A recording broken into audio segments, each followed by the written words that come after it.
Hello friends, welcome to GDR law learning ಅಡ್ಡ. ಇವತ್ತಿನ update ಏನಂತಂದ್ರೆ IPS ಆಫೀಸರ್ ಒಬ್ರು, ಲೇಡಿ ಆಫೀಸರ್ ಒಬ್ರು ಅವ್ರ ಹಸ್ಬೆಂಡ್ ಮನೆಯವ್ರ ಮೇಲೆ 498A ಕೇಸ್ ಮಾಡಿದ್ರು. ಆ ಕೇಸಲ್ಲಿ ಸುಪ್ರೀಂ ಕೋರ್ಟ್ ಇವಾಗ ಏನೊಂದು ನಿರ್ಧಾರ ಮಾಡಿ ಹೇಳಿದೆ ಅಂದ್ರೆ, IPS ಆಫೀಸರ್ ಅವ್ರ ಹಸ್ಬೆಂಡ್ಗೂ ಮತ್ತೆ ಅವರ ಮನೆಯವ್ರಿಗೂ ಅಪಾಲಜಿ ಕೇಳಬೇಕು, ಪಬ್ಲಿಕ್ ಅಪಾಲಜಿ ಪಬ್ಲಿಷ್ ಮಾಡಬೇಕು ಅಂತ ಹೇಳಿ ಕೇಳಿದ್ದಾರೆ. ಓಕೆ, ಸೊ ಅವರಿಗೆ ಡೈರೆಕ್ಷನ್ ಕೊಟ್ಟಿದ್ದಾರೆ. ಯಾಕಪ್ಪ ಅಂತಂದ್ರೆ 498A ಕೇಸ್ ಹಾಕಿ ಮತ್ತೆ ಮರ್ಡರ್ ಕೇಸು ಬೇರೆ ಎಲ್ಲ ಸೆಕ್ಷನ್ಸ್ಗಳನ್ನ ಹಾಕಿ ಅವರಿಗೆ ಮತ್ತೆ ಡಿವೋರ್ಸ್ ಕೇಸ್ ಕೂಡ ಹಾಕಿ ತುಂಬಾನೇ ಹರಾಸ್ ಮಾಡಿದ್ರಂತೆ ಡಿವೋರ್ಸ್ ಟೈಮಲ್ಲಿ. ಅದೆಲ್ಲ ಇವಾಗ ಸುಪ್ರೀಂ ಕೋರ್ಟ್ ದೃಷ್ಟಿಗೆ ಬಂದಿದೆ.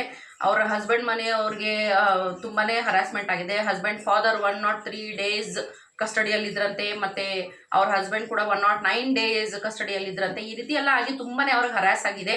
ಈ ರೀತಿ ಮಾಡಿದ್ದಕ್ಕೆ ಯಾವುದೇ ರೀತಿ ಪ್ರೂಫ್ ಅವ್ರ ಮಾಡೋಕ್ಕಾಗಿಲ್ಲ ಅದನ್ನ ಲಾಸ್ಟ್ ವರೆಗೂ. ಸೊ ಸುಳ್ಳು ಕೇಸ್ ಹಾಕಿದ್ರು, ಫೇಕ್ FIR ಮಾಡಿದ್ರು ಅಂತ ಹೇಳಿ ಪ್ರೂವ್ ಆಗಿದ್ದಕ್ಕೆ ಅವರಿಗೆ ಪಬ್ಲಿಕ್ ಅಪಾಲಜಿ ಮಾಡ್ಕೋಬೇಕು ಅಂತ ಹೇಳಿ IPS ಲೇಡಿ ಆಫೀಸರ್ ಏನಿದ್ರು ಅವರಿಗೆ ಒಂದು ಪಬ್ಲಿಕ್ ಅಪಾಲಜಿ ಪಬ್ಲಿಷ್ ಮಾಡೋದಕ್ಕೆ ಡೈರೆಕ್ಷನ್ ಕೊಟ್ಟಿದ್ದಾರೆ ಸುಪ್ರೀಂ ಕೋರ್ಟ್ ಅವರು. ಈ ವಿಷಯದ ಬಗ್ಗೆ ತಮ್ಮ ಅನಿಸಿಕೆಗಳನ್ನ ಕಮೆಂಟ್ ಮೂಲಕ ತಿಳಿಸ್ಬೇಕು ಅಂತ ಹೇಳ್ತಾ ಇದ್ದೀನಿ. ಮತ್ತೇನಾದರೂ ಅಪ್ಡೇಟ್ ಇದ್ರೆ ಅಪ್ಡೇಟ್ ಮಾಡ್ತಾ ಇದ್ದೇನೆ. ಅಲ್ಲಿವರೆಗೂ have a nice day guys. Bye bye.